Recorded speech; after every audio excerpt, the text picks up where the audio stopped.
Welcome to the Football Show on PLZ Soccer's YouTube channel. I'm Peter Martin. Alison McConnell, Neil Lennon and Tam McInnes are here with me to look back over the Scottish Premiership fixtures on Saturday and Sunday. Here's what's coming up on the show.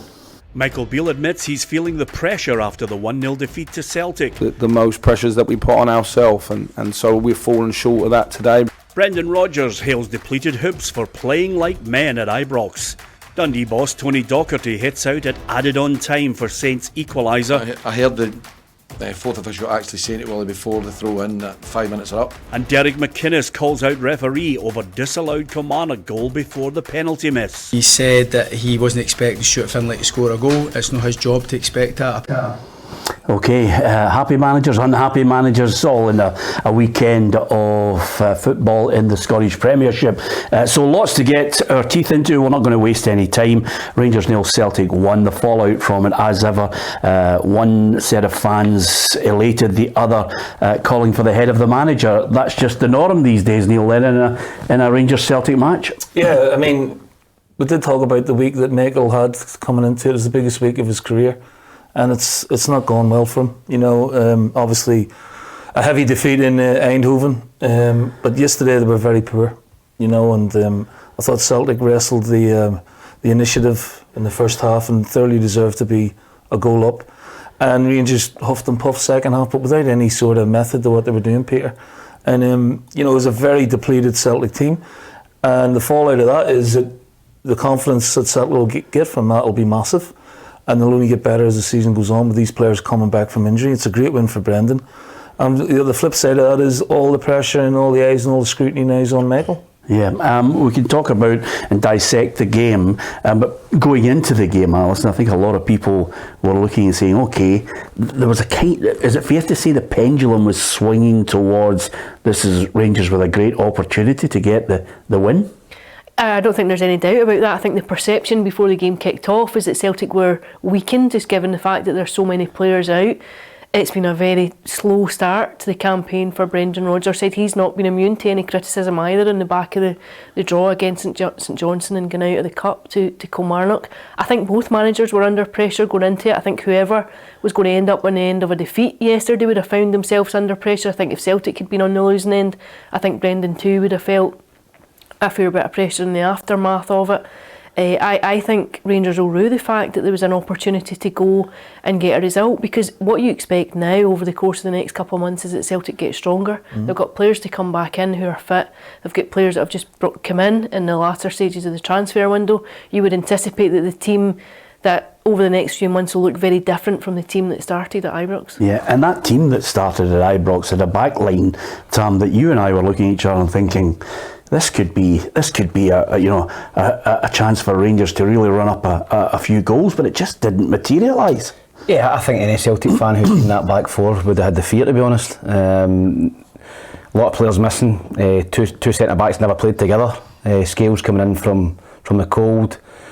He actually played pretty well. I thought he had a good game. Lager Bielka beside him was poor. Was, in my opinion, fortunate the goal. We'll obviously speak about that later on, but I think if you're a Rangers supporter coming away for that game, you're thinking to yourself, if we can't beat that Celtic team today at home, you know, with a stadium full of our own fans, you know, against that back four that finished the game even, then when are we ever going to beat Celtic? Michael Beale's still not won a big game.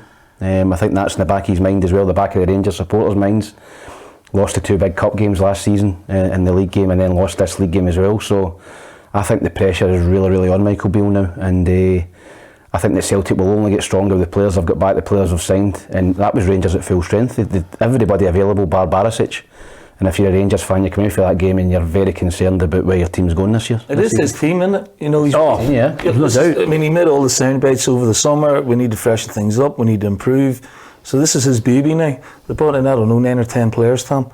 But the quality in the final third yesterday was very, very. And the thing as well, Neil, if you're a Rangers supporter, you've got a £6 million player sitting on the bench, Danilo, and you've got the boy Lammers who costs £3 million, and you're playing Roofe, who's been out injured for 14, 16 months, and Matondo, who was in Siberia last year, was never sighted, and Rangers fans would have been happy to see the back of. Those two started, and you've got £9 million worth of talent on the bench. So either the manager didn't or doesn't trust them in a big game, which is concerning when you've paid that money for them. Okay, let's cut to the chase. Ali, I don't think there's any debate about the first one. Inside 60 seconds, the roof came off the place, but the referee looked towards the linesman. He's offside. I think it was offside. I think it's fairly unambiguous. I think the next one's a bit more contentious. Yeah, this is the one where we're going to get our teeth into. Listen, I'm really intrigued to hear everybody's call on this one. What's your take? Not a foul. Neil? 50-50 for me.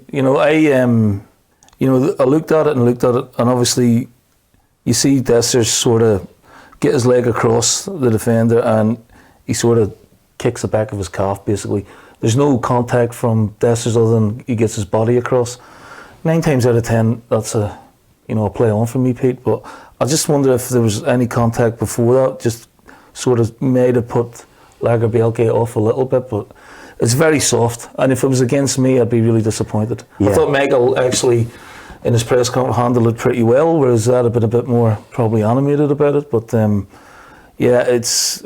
I was surprised to see it scrubbed off, I have to say. Yeah, we'll hear from Michael Beale in a moment, but interestingly enough, Bobby Madden, who is now no longer refereeing, is able to take to Instagram and give us all a little insight. The first one basically is Lagerbielke in trouble because he's going to take too many touches. The defender is in control, is how he views it. So that's fairly straightforward. The defender's action is to play the ball with his left foot, and here's where the consternation comes across all the board. This is the important part, he says, for frame number 3. The attacker has not played the ball at this point and puts his foot in between defender and ball.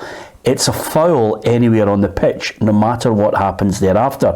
Had the attacker played the ball before the contact, fine, but he was never in control or possession. Now that's a point we'll pick up on in the wording there. And then live, like most people watching, I would never think foul. Naturally, you think he's pissed about and been caught on the ball. But when you have VAR and all the angles, you can't allow a goal when you have that evidence. Great. I'd love referees to come out and use that kind of a language straightforward. That part there, it says he was never in control or possession, is significant for him in that frame 3 there. I understand that. I'm looking at frame 3 is the one for me. I'm just wondering if you see Dessers' right foot, was there any contact before that? Because I didn't see Dessers actually contact Lagerbielke. For me, it was Lagerbielke. Dessers got his body across, his leg across. Kicked the back of his leg. The back of the calf. Yeah. And then stumbled over for that, and Dessers was away.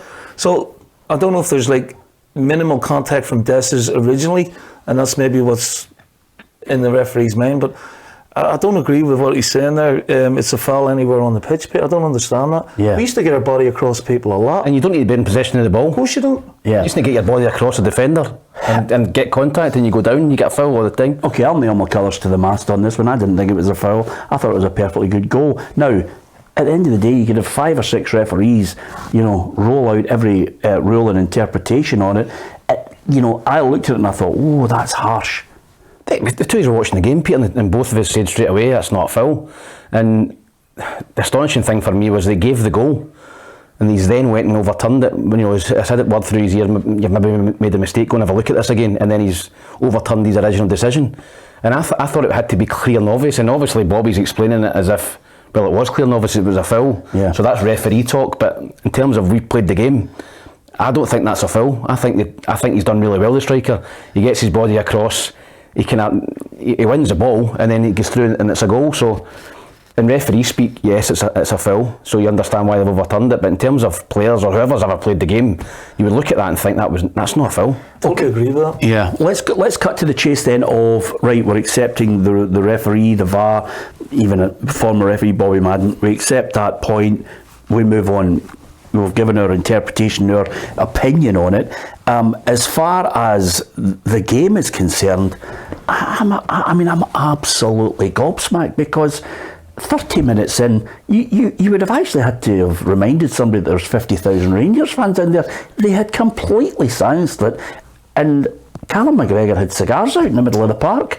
I mean, the plan, if there was one, the tactical plan from Brendan and the team was, really good, because they quietened the crowd. They restricted Rangers to next to nothing, and they controlled possession for long periods of the game. And you know, Michael made an adjustment after about 35 minutes to get Roofe around McGregor, but by that time there was a lot of damage already being done, Peter. And to be honest with you, Kyogo could have come off at half time with a hat trick, not just his goal, like, but the one where McGregor slipped in a bar and he's the cross in, and Kyogo tries to Cruyff it rather than just make the contact, and then Goulson cleared one off the line. And at that stage, Celtic were just in total control, and Rangers had no idea, for me anyway, in the throes of the game. The passing was poor, the possession was poor. What did they get wrong? What did they get wrong? They got the press wrong, and I think they tried to go into a football game with Celtic, you know, play football against them, and they're not good enough. Because you said that prior to the game kicking off, if they try and play football, they'll get done. Yes, and that's the way it worked out. I saw it. They were like labouring with the ball at the back. There was no sort of cohesion in midfield, and basically, when you look at the two centre halves that Celtic had, basically two rookies, you know, get down the sides of them. I can't remember Tavernier putting a cross in first half, or the other guy Sterling on the other side. They didn't put the Celtic's defence on any sort of pressure whatsoever, physical wise or football wise, and I just thought that they overthought it. And then when we were out of possession, the press was totally all wrong, where they left a massive hole. When Turnbull and O'Reilly were going beyond Raskin and Jack, they were leaving a massive hole in the middle of the pitch where Callum was just coming into it and picking passes all day long. He had a lot of touches early in the game, which from a Rangers point of view was a concern. And of course, Ali, you know, hindsight is a wonderful thing at the best of times when you look back over a game. But what we did say, and I can remember saying it in May of last year, he'll have his own side. It'll not be what's gone before. At the start of this season, he must try and get Champions League football, and he must be in touch with Celtic, or they'll be calling for his head. I can remember actually looking at it and saying that's what's going to happen, and we're now at that point where there's a core of Rangers fans who have had enough. They just knee jerk. Is it a case of, listen, calm your jets here, 4 games? Yeah, I think you have to steady a wee minute. You know, I don't think you want to get overly excited on the back of one defeat to Celtic. However, the cumulative effect of it is difficult to ignore, and the thing is, you don't get time in Glasgow. You don't get time at Rangers or at Celtic anywhere these days. And I think he is judged on the fact that this is his team now. I think there's a black mark against your name when you don't go through the Champions League qualifiers, but it's not just the fact that they've lost to Celtic at Ibrox. It's not the first time he's been in charge of a team he's not delivered a big result on a big stage, and I think that hangs over you, and I think until you address it, there are question marks. I think the clock's ticking. I'll be honest. I think it's very, very difficult to turn the tide. Once you start to feel it moving, it gets very difficult to arrest it. When you're coaching one of the big clubs in Glasgow, there's an expectation you're going to beat Hibs. There's an expectation you're going to beat Hearts and Aberdeen. You know, fans sort of think, yeah, we'll win that one, but you have to win it with a certain style, Pete. Yeah. When you're playing Rangers, just win it. Don't matter how you win it. If you win it well, brilliant, everyone's happy. If you win it like yesterday, where it can be a bit of a slogfest, by Thursday, the performance is forgotten about, and it's just the psychological edge is in favour of Celtic now. Michael's had 6. You know, he had 5 last year, 3 in the league, 2 in the cups, and now this one, and he's not won any of them. Now that's a big sort of black mark against him. He has to start winning these games, otherwise the fans aren't going to believe in him. They've got to see a progression with the team. They've got to see a style of play with the team, and I don't think they're seeing that at the minute. How big a psychological blow is that? We spoke about it earlier about an identity. What's the identity within the team? What's the culture within the team? What's the style within the team? I still don't know if you know it. Yeah. I mean, at the end of the day, you've been in that pressure pot. You've mentioned he's got to win the big games. They were dismantled by PSV Eindhoven. You're looking for a style. You're looking for an identity. What does he need to do? You've been in that point where the walls seem to be closing in around you. Well, for a start, it looks to me like he doesn't know what his starting 11 is. You know, and he's brought these players in, and Tom touched on it. You got Lammers and Danilo. 10 million quid's worth of players sitting on the bench. So again, all of a sudden you're going, why is that? Is Danilo in the right condition, or is he not ready to play? And if not, why not? There's he's changing the formation constantly. You know, I don't mind him tweaking things in game because that's the right thing to do, but there is no sort of where you're sitting there going, yeah, I know what I'm going to get from Rangers today. It's not like high octane. It's not like a possession based team. It's not like a physical team, you know, that sort of cross the ball or hit the channels and get it wide and put it in there. He needs to find, first of all, the best formation that suits his squad of players. And he should know, Peter, because he's brought these players in himself. He has to know what the strengths are and how to play to them. And at the minute, he's not getting it right. Yeah. It's okay beating Livingston. You know, it's great getting a result at Ross County, which I thought was a good result. But the big ones were obviously PSV away is really difficult, right? So, all right, the manner of defeat's tough to take, but you're expecting a reaction and at least a not lose scenario against Celtic, and the field in that regard as well. Yeah, he's also, as he admits himself, well aware of the pressure. And I understand it when the results have been the last two. I understand the frustration from the fans. It's with the shirt. It's not just here at Rangers, it's anywhere. It's a derby. It's a game where there's a lot of emotion involved in it, and the fans expect their team to get a result, and we didn't. So that's par for the course. In terms of pressure, you're always under pressure in this job. You're only ever a couple of results not going your way to feel that, but the most pressures that we put on ourselves, and so we've fallen short of that today because I expected and wanted us to get a result, and the thing is, Peter, with that as well, and Neil touched on it, he's not got a Ross Wilson, he's not got a buffer, a director of football who's brought these players in when you can maybe get a wee bit of leeway. Yeah, but he has brought these players in. Yeah, he said he was doing it. He's done the recruitment in the summer. But with all due respect, Tam, this is the manager who was part of the coaching staff, who was getting a lot of credit for the team that stopped 10, who was part of Steven Gerrard, Gary McAllister. Everybody's talking about Beale and what he did, and there was a real groundswell of opinion that he was the power behind the button. So there was. It looks like an urban myth to me now that he was the brains behind the outfit. He took the training. Gerrard was supposedly just standing about, and Beale was the brains behind that, stopping the 10 in a row. So he came in with a big reputation at Rangers. The Rangers fans were I think were buzzing when he came in because of that whole myth and glad. It seems to be a myth for me now that he was the man behind Gerrard. Listen, it's one thing being a coach. It's a total another thing to be the manager. Yep, his neck's on the block now. Yeah, I mean it's great. Things going well, and you take all the kudos that comes with it, off the back of Stephen. He's tweeting stuff out there and networking and this, that, and the other.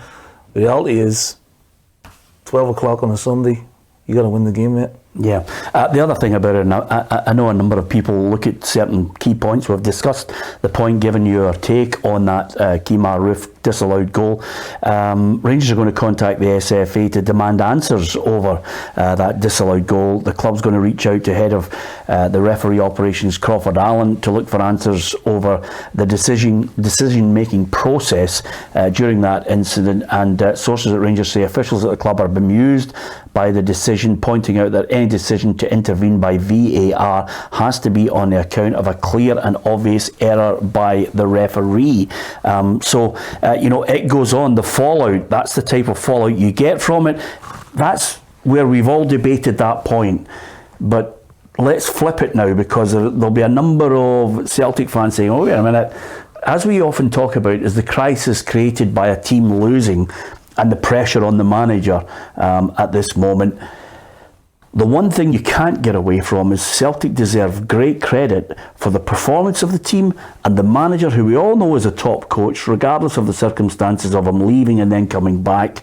He's a top coach against a manager who is fairly inexperienced, and yesterday he really laid the marker down. I think it showed the levels of experience in terms of Brendan and Michael Beale. I think out-coached him, out-thought him, particularly with that team of players. Okay, Celtic from middle to front were strong, but that back four, if you're a Rangers manager, you're looking at ways that team sheet comes in, you're thinking, right, this is the way we can get at this back four. I thought he was very calm before the game. I listened to him before the game. He was very calm. Listen, there's a lot of time left. If we lose the game, there's a lot of time to recover it. He showed his experience. He showed his quality yesterday in abundance, and I think that was probably the difference in the game. But I think in terms of levels, I think Brendan Rodgers is very much at a higher level than Michael Beale. Yeah, this is his comments after the game, after that 1-0 win. Of course, Kyogo scored on the stroke of half time. Fantastic win for us. I said to the players before the game that you've got to come here and play like a man. Even though we have a very young group with 50,000 fans against you, you have to show that courage. It's the first big result they've had together, and we haven't got half the team available virtually. For them to win like that is a great deal for us, and that's the key point, because we talked about Lager Bielka, but Liam Scales comes in, he just looked like an assured centre half.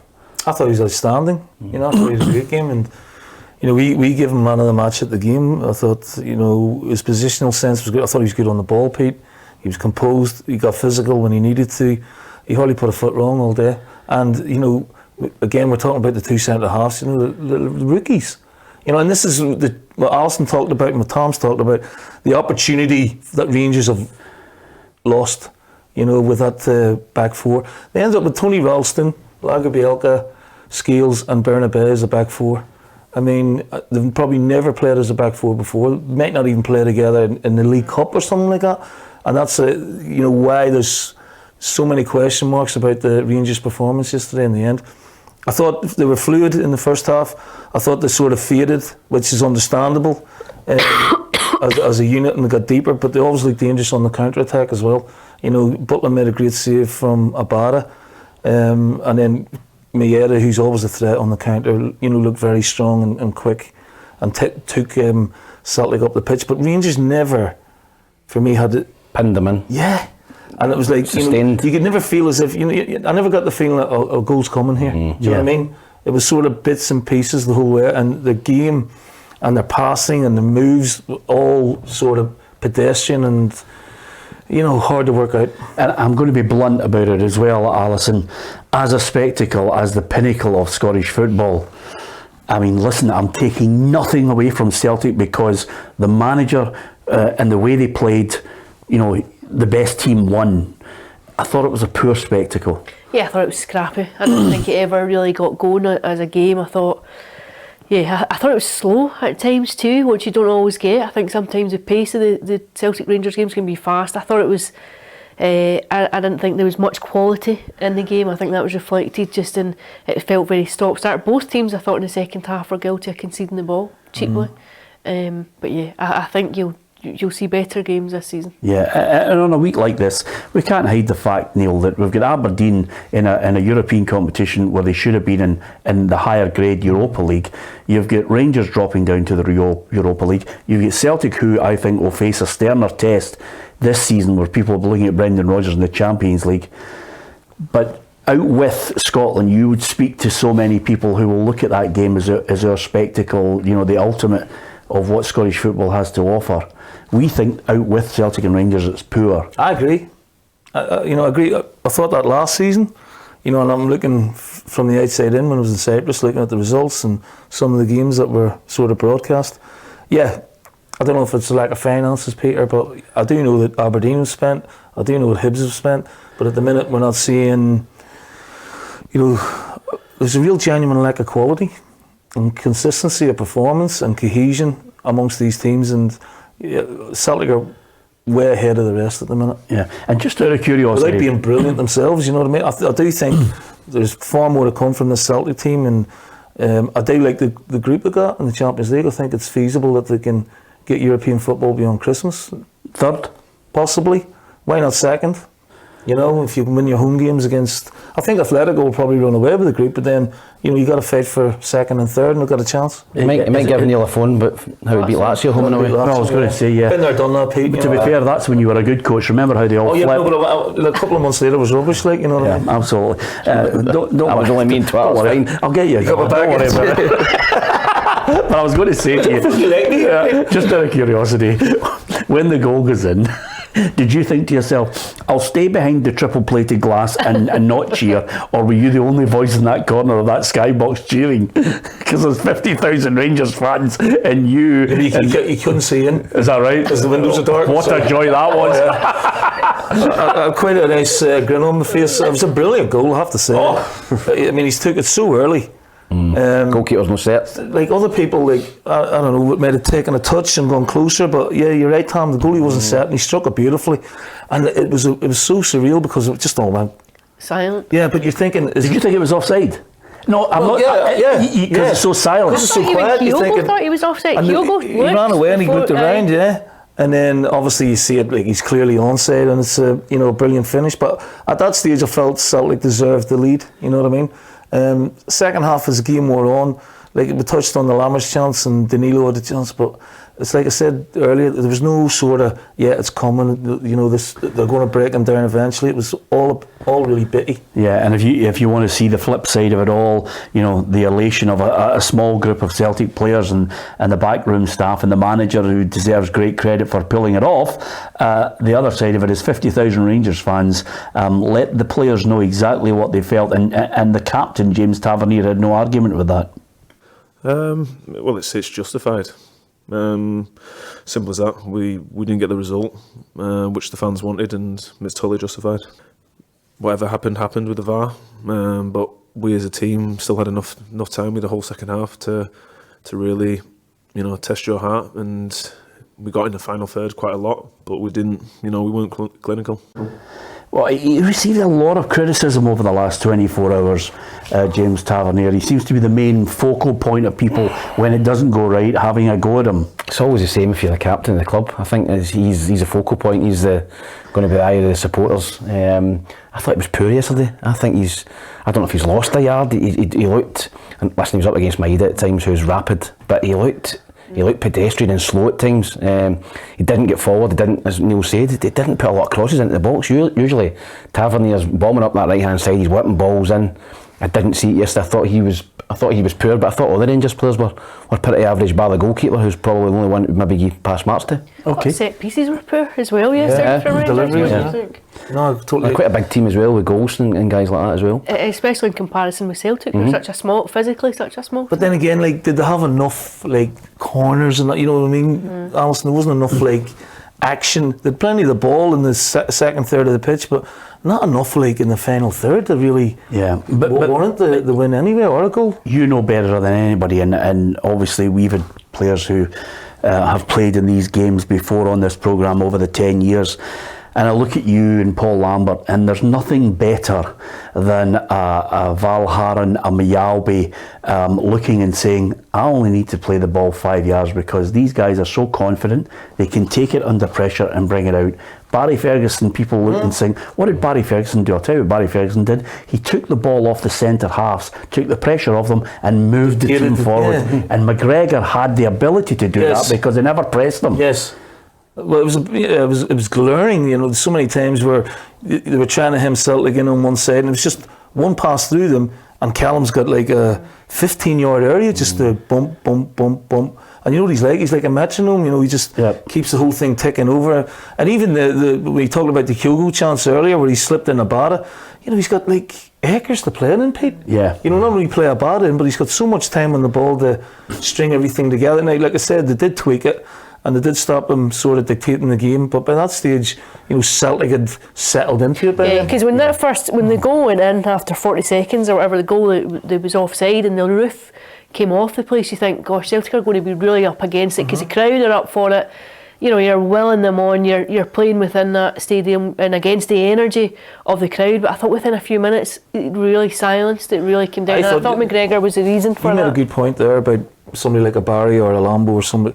They didn't have anyone like a Callum. Yeah. They organise and say, right, this is how we're going to do this, guys. You know what I mean? This is how we're going to get round the back of them. Or it was just, it looked to me like everything was off the cuff, and even throwing on the substitutes was like, it's a Hail Mary, let's go for it, that type of thing. Yeah, absolutely. Is the manager under real pressure? Is it imminent pressure where another slip up could force Rangers' hand? Can they afford to sack a manager and then look for somebody high profile to try and reverse the trend? Give us your thoughts on that right across all our social media channels, and you can also download the PLZ Soccer app and drop us a message, or indeed a video message as well, because you'll get no shortage of opinion on the show. And hopefully if you subscribe on our YouTube channel, you'll join the football family, and there's lots of content coming your way over the course of this week, and some great one-to-ones in the pipeline. So we've discussed it non-stop. Just before I just slightly digress, the minute he said there, when Maida's coming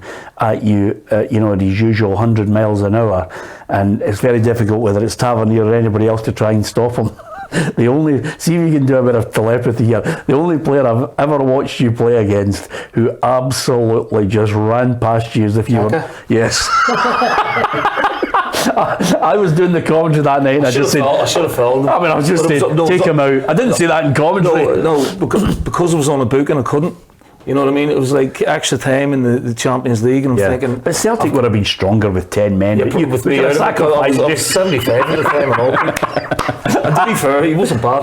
He was all right, wasn't he? Brilliant. Just the minute you said that, I could just see Kaka running away from you. You should have took him out. Anyway, he was a bit like that and all. All you ever saw was the number 14. Aberdeen 0, Hibs 2. I mean, we've got to have the worst yet again predictions this week. I did not see that coming from. I pick Hibs every week, and I want myself to blame. Great result for Hibs. First clean sheet of the season. Great for David Gray. That's now 3 or 4 times he's stepped into the breach where managers have been sacked, and he's done well. So I think that augurs well for him. Maybe in the future, somewhere down the line, he get the call to be the manager. I don't think it's going to be now. It looks as if it's going to be Nick Montgomery from Central Coast Mariners, who's, I believe, is in Scotland having talks with Hibs just now. So, listen, I think it's a bit of a flyer from a Hibs point of view. The last 2, as I spoke about, Sean Maloney, young coach, inexperienced, didn't work. Lee Johnson, great experience in England, none in Scotland, didn't work. I thought they would have went down the line of a Robson, a McInnes or a Neil Lennon. It looks as if they're going to go down the route of another inexperienced manager, but I think it's pretty exciting for the Hibs supporters. I think he done well for Central Coast Mariners over in Australia. He got the best out of Jason Cummings, which Neil will probably tell you is not easy, and it looks as if he's going to be the man for Hibs. Yeah, it's not done and dusted, but it's one of those situations where you know how the whole mechanics of it works. You know, they'll look, they'll have a talk, they'll hopefully see if all the pieces fit, and then off you go. Are you disappointed that you didn't get to an advanced point on it? No, I didn't get anywhere with it. We've not had any conversations as yet. I'm not saying this is a done deal, or they might be going through the process of interviewing people, and Nick's, maybe top. They know what I can do, and they know I'm based here, so maybe they want to have a chat with Nick first, and whether he agrees to it or not, I don't really know. But there's been a lot of speculation about the job and a lot of things written about me that weren't true, and then you had the whole Graham Arnold saga where he said he'd been offered the job, and then Hibs came out and said no, that's just nonsense. So I don't know where that's come from as well. So look, if Nick gets it, good luck to him, but I think it's not cut and dry just yet. Yeah, and over and above that, David Gray is in there as the interim coach, and well, happy to keep going until he's told otherwise. I wouldn't say comfortable, it was roasting. I couldn't take my coat off in case we lost a goal, and no, to be honest, it's a factor 50 in September in Scotland. I don't know about that, but not at all. It's something I've been asked to do the job. I'll always try and do that to the best of my ability. Love working for the club. The reaction from the players and the backroom staff, Eddie, Daz, Stuart, the help I've had in the last 3-4 days, 5 days, whatever it is a week. It's been that many hard days. Yeah, well done to David Gray for engineering the 3 points. Aberdeen second bottom of the table, haven't won a league game yet. The honeymoon period is over. Suddenly you've got to try and put the disappointment of European football behind you and bounce back. Some teams in Scotland are showing clearly that Thursday, Sunday thing is just proving too difficult. I think you always see that. I think even if you look across Europe, you see teams that compete midweek, and then you look at the weekend results, it can be flat. I have to go back and check the predictor, but I think I factored that into my predictions when I was making it. Self-praise is no praise, nothing worse, is it? But I think Aberdeen will be hugely disappointed with how they've started the season. Again, brought in quite a lot of players. He'll want a bit of time for them to gel, but it's been disappointing. I saw them in the opening day of the season against Livingston. I thought there was nothing. They were turgid. There was just no creativity, no flair about it. And I think to get to this stage without a league win, again, no one's immune to the pressure that builds when you're going without winning games. No one. Yeah, I think the European football is something that the Aberdeen boss was talking about after the game. And I think we're on a bit of a learning curve from the European stuff, and you can see that. We tried to freshen up a lot today. We put lots of fresh players in. We put loads of trying to get more legs in the team, but But no, we're learning a lesson a wee bit from the European. I think the distance and all that we covered, and that's caught up with us a bit in that heat as well. It was like 24 degrees, but Hibs were the same, so they just managed it probably a bit better than we did. Okay, I'll stick my neck out. I tipped them for third. I still think they'll come good because Dave Cormack has backed them. Yeah, I tipped them for third as well.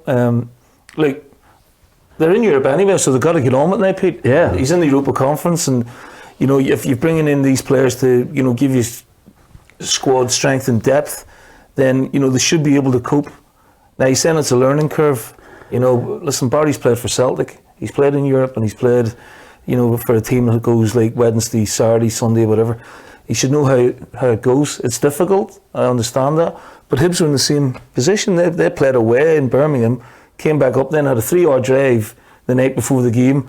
They would have no recovery or no training for that game. It would have just been rest, travel, play. And I think it's a really disappointing result. Really disappointing performance as well. Has the world moved on? Are we on a cop-out here with managers? Has the world moved on that the game's so frenetic now? Oh, it's rubbish. Yeah, is it an nonsense. excuse? I know it's the, you know, fatigue and tiredness and that. You know, maybe those players aren't used to it, and maybe they haven't played at that level before. I get that to a certain degree, but don't talk to me about tiredness and this, that and the other. You know, like, they've got so many people there to help them, fitness coaches, nutritionists, you know, the football coaches, analysis, but everything's done for them. I hate that, you know, they're tired or they're a bit rusty. We always felt after Champions League games it was really difficult to get going, you know, in the first game after it, but you find your legs eventually, like, and you get through the game. And we would play, and most people, you know, at the top level or, you know, with Celtic or Rangers, playing 60, 65, 70 games a season. And we never didn't want to rest. Well, because if you asked them to get, I feel a bit tired today, you'd go, what? Oh, is that right? And you probably didn't play for 6 weeks. Yeah. But the other thing that a lot of players at the top level tell you is quite simply, by the way, we don't want to have a full session of training. The manager says we're playing Wednesday, great. You know what the next couple of days are. He's not going to hammer you. Not at all. You know, small-sided games, boxes. Yeah, that's it, Tom. But that's all you can do because you know, one, you're still coming down from the game. Two, you're not recovered yet for the next game, and there's no point in doing extra work because it'll go in one ear and out the other.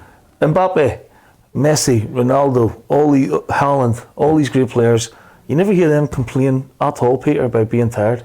And they play all high-level, high-octane games week in, week out, year in, year out. Yeah, okay. Poor result for Aberdeen, great for Hibs. We wait to see if there are any further developments. We'll keep you right up to date with it across PLZ Soccer's social media. Hearts 0, Motherwell 1. The bandwagon just keeps rolling on, Alison. Indeed, top of the league. Fantastic start. If you look where Motherwell are now, contrast it with where they were 12 months ago, I think Stuart Kettlewell deserves a lot of credit for what he's done. I think players have clearly bought in to what he's trying to do, and yeah, I think they'll be delighted with how they've started. Yeah, good goal as well taken by Callum Slattery. Yeah, fantastic finish from Callum Slattery. Last 20-25 minutes down to 10-minute time castle.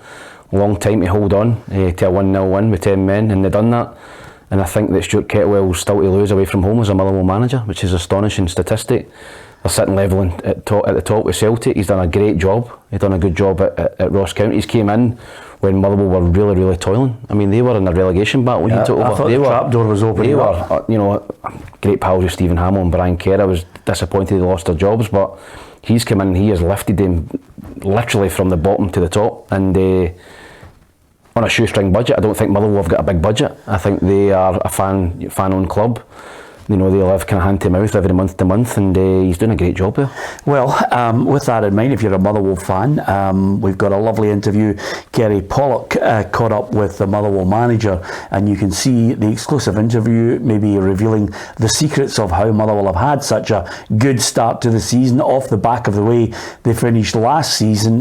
Here's a little flavour of what you can watch in full on our YouTube channel. We're here at Fir Park this afternoon, joined with the Motherwell manager, Stuart Kettlewell. Stuart, tied at the top of the league with Celtic. You've collected 40 points since you've taken over. Celtic's collected 42. What's the secret? I'm gutted about 2 points we're short. Genuinely, it's been a great run. I think the secret is to get the buy-in from everybody at the football club. You know, you always go in with a plan of how you want things to work, and you know, we look at specific game plans, how you want the football club to run. But again, those plans, that's all they are unless you get the buy-in from the important people at the football club, which for me is always the staff and the players. And we've had that. We've had plenty of that from the group. And I always spoke it right at the start as well, that we had to be a football club, in my opinion, and we will have to moving forward. We have to be a club that has a variety to what we do, dealing with different situations. We can't be a kind of one size fits all. We can't just be on that plan A all the time. And I think yesterday was a great example of that. We had to revert to a plan B. A situation was thrown at us where, you know, you're at one of the toughest venues and you find yourself down to 10 men, but you have something to hold on to. And my goodness, I think the players showed you how much that meant to them, you know, putting their body on the line, the togetherness that they showed, and all those aspects have been pivotal in terms of what you talk about, that record. If you talk about 40 points, what have we needed to get there? We've needed all of that, but I think that another pleasing aspect is when you look at the goal yesterday and that type of quality that we have in our team, when we start to link and connect with certain players in our team, we're a threat for anyone. Yeah, you can see all that interview with Kerry Pollock and the Motherwell manager, Stuart Kettlewell, but he certainly has impressed. That stat that Kerry brought up at the start of the interview is fantastic. 40 points. And the same time, Celtic have had 42. Remarkable consistency. Good lad, Stuart. You know, a young manager went into Ross County and did quite well for a while. Obviously lost his job, but you know, he's come in there and revamped the place. They played lovely football at times yesterday. Pete scored a beautiful goal. Slattery's goal was really well worked between him and Spittle, and just oozing confidence at the minute. And I'm sure the Motherwell fans are ecstatic with the way the season started. Yeah, and the other aspect of it that I think a lot of clubs might look at is he's quite willing to throw in youngsters who've got the talent, maybe give them that chance to play. We always say the magical 100 to 150 games, you know, to get a sense of how you're going to develop as a professional footballer. Yeah, I think as a club, Motherwell have a very good reputation for bringing in young players and giving them a platform going back all the way. But I think, yeah, he certainly seems keen to bring them in and give them an opportunity. And so far, you'd have to say it's been working for them. When you were in Scottish football out with Celtic, is that a tough job to do, to give a young player that chance? Do they have to really force your hand because they're so special? Yeah. And we just don't have enough of them. No, exactly. I love it. Like, I take a great amount of pride in, you know, any of the young players coming through at Hibs, for example. Ryan Porteous came through with Fraser, what do you call him? Ollie Shaw, and then young Fraser Murray. Fraser Murray he's at Kilmarnock now. And we were excited about them. You know, they won the league and cup double, and you know, Poaches, we give him his debut at Ibrox and he never looked back, you know, so delighted, and it gives you a source of pride from the club as well. So yeah, I mean, it is really important for clubs out with the big two that they do develop their own people, because that's a way of, you know, gaining money in the revenue stakes. And yeah, good luck to Stuart with the job he's doing there at the minute. They're good to watch. Some of them so young as well, and Miller's only, what, 17? He looks a good player, by the way, Alison. Yeah. He looks a really good player. Yeah, he deserves great credit. Well done to Motherwell. Livingston won, St Mirren won. I think Stephen Robinson mentioned that you know, they were top for just a short period. Stephen Robinson wanted the league called at that point. Just it's happened before, to be honest with you. So why not for St Mirren? Here's the Saints boss. No, the league's getting cancelled. All done. We have won. That's it. All over. It'd be nice, wouldn't it? No, but I think it speaks volumes for the start we've made. It's full credit to the players. I think they've been fantastic throughout the cup competition, and now they've taken it into the league form. As I say, we weren't at our best today, but good teams don't get beat. The venues like Livingston, because it's a hard place, and we've proved we're a good side. Yeah, he does deserve credit. Oh, Stephen huge. Robinson. He should get manager of the month, really. You know, he's done a brilliant job. They're unbeaten. They're in the quarterfinals of the League Cup, so can't ask any more of the job that Stephen's doing. There's a good character in the building, and they had to dig deep. They didn't play well on Saturday, and you know how difficult it can be against Livingston away from home, and they had to scrap it out, and in the end, maybe didn't justify getting something out of the game, but they did. You know, they've got a goal right at the death. Yeah, it's good signs there. You know, I'm not convinced that, you know, they'll keep it going all season. Yeah, but it's been a fantastic start for them, just like Motherwell, really.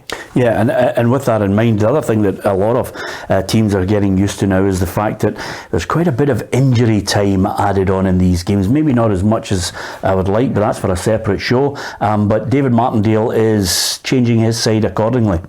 I've started saying to the bench, like, tell me when it's 90 minutes, and then you're looking at making a sub on 90 minutes because you're looking at 8-9 minutes of VAR time. So the way I structure my subs now is I've slightly changed, because I'm now using the 90 minutes as a gauge to then put fresh legs on the park. So I think it was Roddy that was talking about it's adding 10% onto the game, and if you over the course of the season, I don't think that's great for players.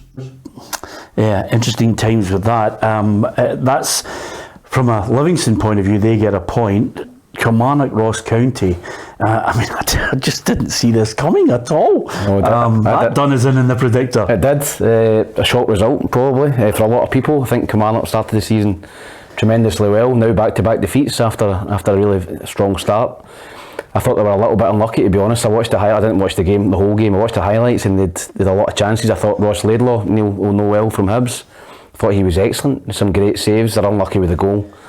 You know, it's literally just when he's about to put it in the net, he blows for a penalty. They miss a penalty. It just wasn't Kilmarnock's day. And I think when that goal goes in and you get the penalty, you just think he's not going to score this, yeah. and he didn't. And Ross County, to be fair to them, defended manfully and got that 3 points. But I thought Kilmarnock were worthy of at least a point in that game. Well, that point that you highlighted there, Derek McInnes not happy. The referee's made a mistake. This instance, he's too quick to blow his whistle. He said that he wasn't expecting Stuart Finlay to score a goal. It's not his job to expect that. I predict that. It's his job to let the passage of play out. You see it all the time. Must have been a sore one for him, Ali. I think it was a mistake from the referee. I think he did blow too early, and I think he knew he apologised after it. But once he blows and the goal goes in, I think his heart probably sinks, because he can't change it. You can't change it once you've that's the decision. That's your main decision, and there's a huge hullabaloo about it. And as you say, you just knew he's not going to score the penalty. What I would say to is Jordan White missed an absolutely golden opportunity to make it. He could have made it 2-0, and I think then maybe the focal point isn't. It's just not quite as highlighted because he'd have been 2-0 down with 5 minutes to go. But I think Kevin Clancy will just. I think he has held his hands up to say I blew too early. I just think if he just allowed the play to complete, but once he blows, it's done. There's nothing else he can do. Yeah, and it's always good if you take the 3 points to be magnanimous to your counterpart. That's exactly what Malky Mackay was. And he saw it, as soon as he saw it, he blew for the penalty, and that happens before. So I'm saying, but why is he not give it? He says, because that happens and stops before Finlay even heads the ball, so it's a penalty already. So that's what we judge it on, and if you look at the VAR rules, that's what they're supposed to do, their guidelines. So he's done the correct thing. If I'm Derek, I'm feeling aggrieved on it. But if you look at I'm feeling aggrieved on every time a penalty gets given right now, to be honest with you. But that's the rules, and the rules were followed. We obviously then managed to make the save from the penalty. Yeah, Malky, slowly but surely, I don't think he's going to have the harem-scarum of last season, Neil, do you? No, they've had a good start to the season as well. That's a great win away from home. There's a bit more resilience about Ross County this year. Tom makes a good point. Ross Laidlaw played very well in the game. They scored a great goal as well. You know, it was a great free kick and a great header from Simon. They've got a bit more physicality about them this year. They look a bit more rigid, and they've got goals in them. So yeah, I think they'll be mid-table comfortably. Yeah, St Johnstone 2, Dundee 2, Ali. Dundee were 2-0 up in this one, so Tony Docherty will view that as, points dropped. Yeah, absolutely, and I think Stephen McLean will be relieved to have taken something. He's another one who's been under incredible pressure in the opening couple of weeks of the campaign. I think they'll feel as though getting something out of it will feel like a victory. Yeah, Stephen McLean well happy with the point, and I think he was singing the praises of Kuki Aragi for getting the goal. He was onside, and I spoke to him about being in that back post regular, so no, delighted for the wee man. Hopefully he can kick on now. He's got 3 goals this season, so already that's a good return, and he's got double figures in him, like, so hopefully he keeps improving as a player as well and keep working hard, and yeah. He must be. Steve McLean looks as if he's feeling the pressures of the world on him at the moment. He just wants more results like that, and then maybe pick up a win and ease the pressure. Yeah, listen, I think that was a massive last 5 minutes. I think they scored two late goals to get the 2-each draw. I thought Dundee were wasteful. Dundee should have had the game killed off. I think the third goal kills the game. 3-0, they don't come back from that, but St Johnstone get the goal and then they get the equaliser right to death. Tony will be devastated. I think they've started the season well, Dundee.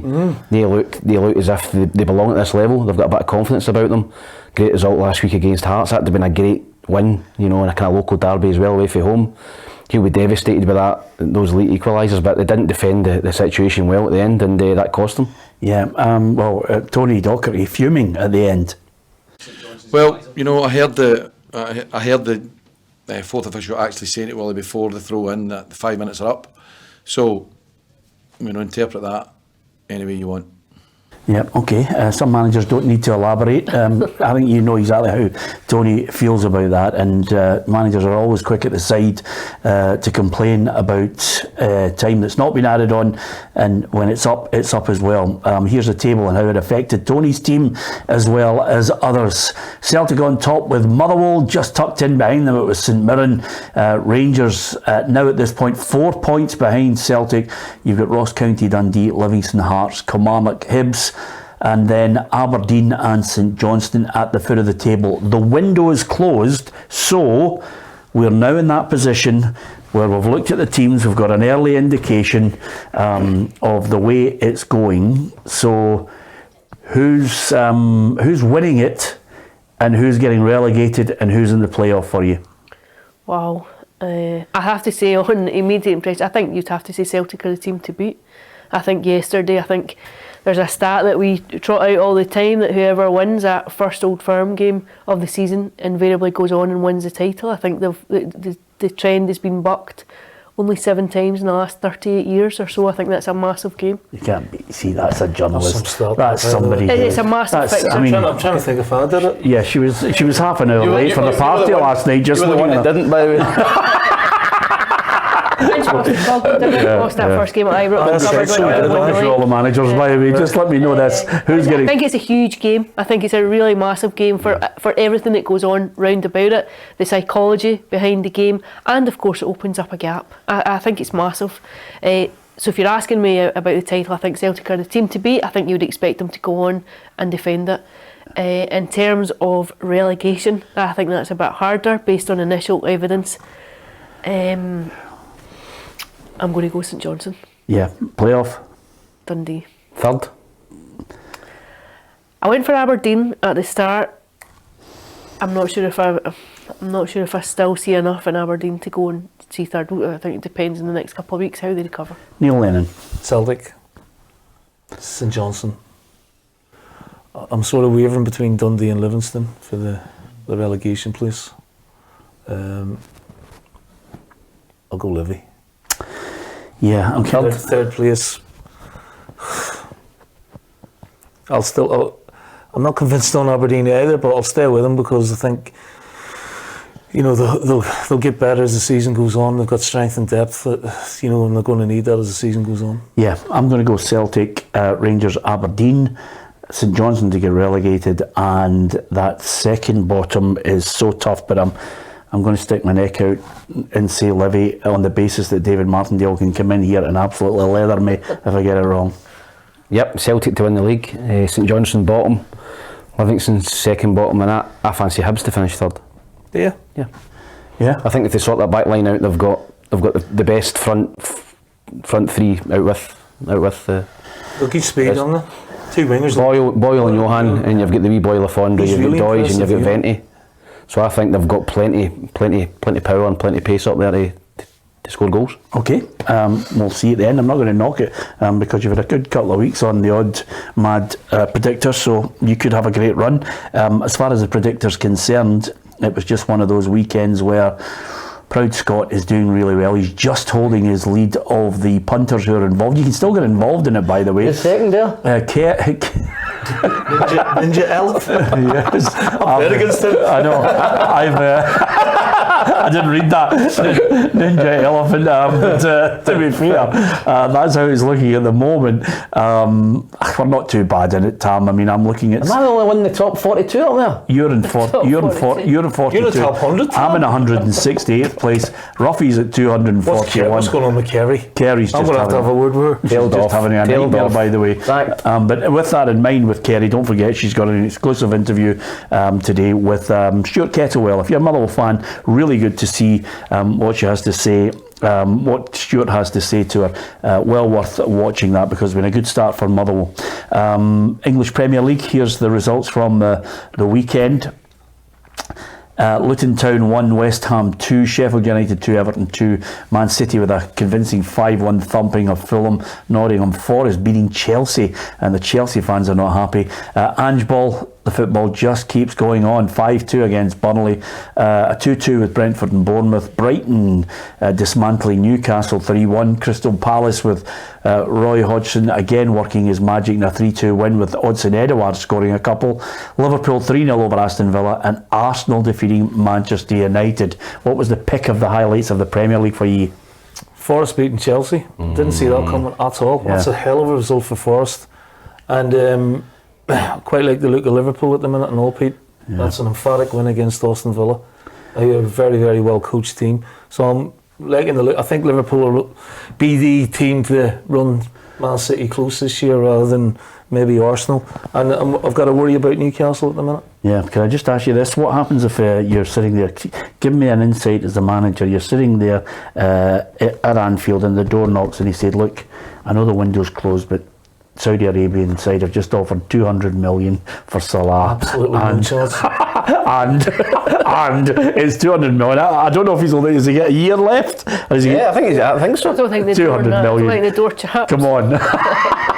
200 million, you've got to take it. It's incredible. I mean, but they look really strong on it, like, and the fact that he's not going anywhere, but the money is phenomenal. Absolutely phenomenal for a 31-year-old. If it goes to 300 million, they've really got a decision to make. Yeah. You know, I understand it hurts the football side of it. From a business point of view, it's a no-brainer. Yeah. A few manager jobs up for grabs as well in Saudi Arabia. Well, to be fair, we've got a link between Neil's agent to make sure he still stays on the show, albeit from Saudi Arabia. He's got the hump still though. Yeah, to be he's still in off with me, but nevertheless, as long as he gets you that movie. Yeah. Brilliant, like it. A couple of things before we say farewell to you. Lyndon Dykes, just an injury doubt for Cyprus and the England doubleheader. Cyprus is the key one, Ali. Absolutely, I think. I think Steve Clarke's maybe got a bit more depth than he had previously, but you would want everyone available for that game, because if Scotland come away with a win from Cyprus, they're in an absolutely real formidable position. Yeah, we'll be following that all through this week with the thoughts of the manager Steve Clarke and some of the players involved in it, so keep your eye on our social media channels. Your old mate sacked by Fleetwood, Scott Brown. I'm gutted for him. Done really well last season, great run in the FA Cup as well, finished mid-table. A lot of pretty unsettled club behind the scenes, in terms of the owner and stuff like that. Started the season poorly, and in this day and age, and managers, you just cannot afford to go 6 or 7 games. It's ridiculous to even actually be talking about that. But if you go off to a poor start, there's some owners and some fans want the manager out, and unfortunately that's what happened with Scott. But he just signed a new contract as well, Tam. The owners in jail. Yeah. So who's making the decision to call him from Wormwood Scrubs? Right? But the other thing is, I think it's way too early. Yeah. He just signed a new deal in the summer. It's a great pay. It's a great payoff. But have you seen Goodfellas? I mean, they made a lot of decisions from the jail. To be honest with you. Just before we go, and it's the final word on it, because we've talked about all the Scottish football, from the fallout of it now, what needs to happen? He's got a little break, Michael Beale, for the international break off, and then it's back to St Johnstone, and then Rangers have got Motherwell at home, and they've also got Aberdeen at home. So there's a little run here where you would expect maybe he can steady the ship. What do you have to do as a manager when you hear all that noise coming at you? Initially, take a break. Just shut off from football. Take a couple of days. I mean, maybe go to London. I don't know. Maybe go somewhere for a few days just to switch off. come back, have a think about things, and start working with the players. I don't think there'll be many. I don't know, many would be in the international teams, but he should have a good group of players to work with, and get them instilled a style that he wants or that he thinks is the best way forward for them, and just work it through. Work it through. Cut out the noise because it's coming at him from all angles. We've all been there, and it's not easy. But he has to find some, character within himself as well. It's all right saying things. He has to show the Rangers public that he can actually deliver these things as well. Yeah, and of course, Brendan Rodgers, it's a case of just working with the players that have come in to get them ready now after the break. Yeah, absolutely. Try and get, Phillips ready, Paolo Bernardo ready, guys like that. Some of the injured players might be back fit. So all of a sudden, the garden could be a lot rosier in two weeks' time, in terms of Celtic, who he's got available. Yeah, and from a journalistic point of view, to finish with, Ali, what's the most important Old Firm game, as ever? The next one. Indeed. Yeah, we could all go mad again, because I've never fallout from it has been erratic. It's outrageous at times. We love it. The evidence would point to that opening one at the start of the season has been particularly important. You love that stat, don't you? She's she's wallowing in it.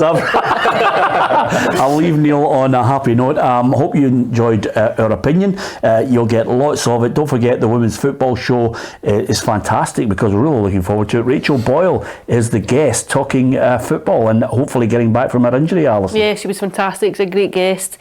Spoke about coming back after having 2 kids, going back into playing elite football, and now coming back from an ACL. Yeah, absolutely. She's the best player in the Boyle house. I keep telling them that. Yeah, absolutely. Touch. Rather you than me. The other thing I was going to say to you is, not only is that out, we've got the journals coming out this week, well worthy of you watching. We always talk about domestic issues and, of course, things that affect the game globally. And my straight talk this week, I'm going to try and bring you as many guests from the world of football and entertainment. And Sanjeev Kohli come into the studio for a one-to-one with me, and it really is a good listen. If you want to talk football, yep, there's a wee bit of that in it. There's a wee bit of Sanjeev's work with Show Racism, The Red Card, and of course no shortage of one-liners from him. Absolutely superb to hear from him. And of course, you want to keep up to date with it all, download the app, the PLZ Soccer app, and subscribe to our YouTube channel. From Neil, Alison, Tam McManus and myself, Peter Martin, thanks for watching.